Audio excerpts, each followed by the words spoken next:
Ang programang ito ay rated SPG. Striktong patnubay at gabay ng magulang ang kailangan. Maaaring may masiselang tema, lengguwahe, karahasan, sexual, horror o droga na hindi angkop sa mga bata. Police escort ka pa?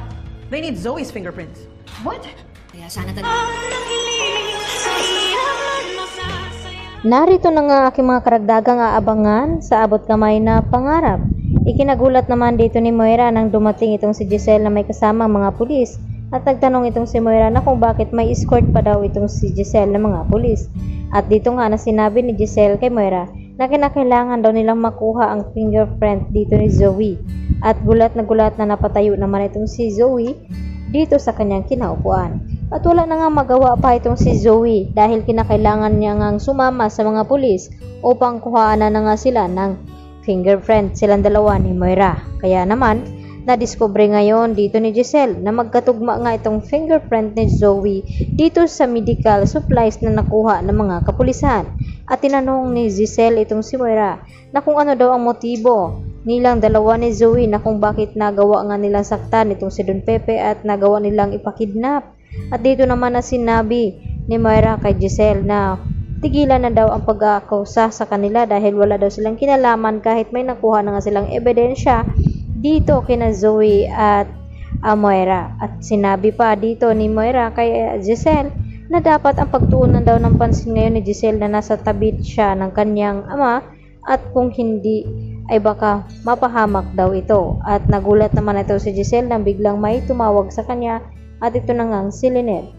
At dito naman na hindi makapagsalita itong si Lynette dito kay Giselle dahil babalita niya sana na na-cardiac arrest nga itong si Don Pepe at hindi pa nila malaman kung ito'y makasurvive dahil patuloy pa rin ito nire-revive dito ni Doc Carlos at dito nga ni Annalyn at Doc Lindon.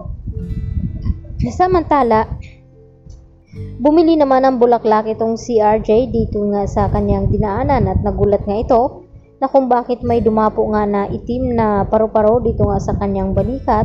At dito naman na sinabi ng tindera na ganyan daw noon sa kanyang nangyari na may dumapo daw na malaking butterfly dito sa balikat. Hudyat daw ito na may mamamaalam sa kanyang pamilya. At hindi na nga nag-aksaya ng panahon itong si RJ kaya agad niyang iniwanan itong sukli at hindi na kinuha dahil naalala ni RJ na ang kanyang papa ay baka nasa peligro. At hindi nga siya nagkamali dahil nang dumating nga itong si RJ dito sa East Ridge Hospital ay ito na nga ang kanyang naabutan na nire-revive na nga itong kanyang ama na si Don Pepe. At hanggang pag-iyak naman ang ginawa dito ni Annalyn dahil sa akala ni Annalyn na talagang recovery na nga itong kanyang lolo dahil sa nung nilapitan niya nga ito at kinausap ay nagawa nga pisilin dito ni Don Pepe ang kanyang kamay.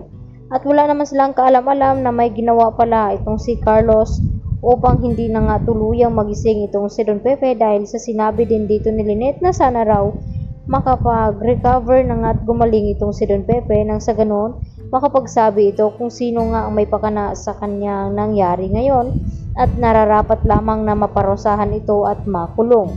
Kaya agad na gumawa ng aksyon itong si Carlos nang sa ganon ay hindi magkatotoo ang hinihiling dito ni Lynette dahil kapag nalaman niya na itong si Zoe ay anak pala ni Carlos at nagsisinungaling ito ay talagang may kalalagyan din itong si Carlos at alam din nito na nakipagsabuatan pa ito kay Moira. Lalo pat itong si Carlos ang may dala ng mga medical supplies dito na para kay Zoe na gamutin niya nga dahil sa nabaril nga ito ni Don Pepe nung ito'y tatakas sana.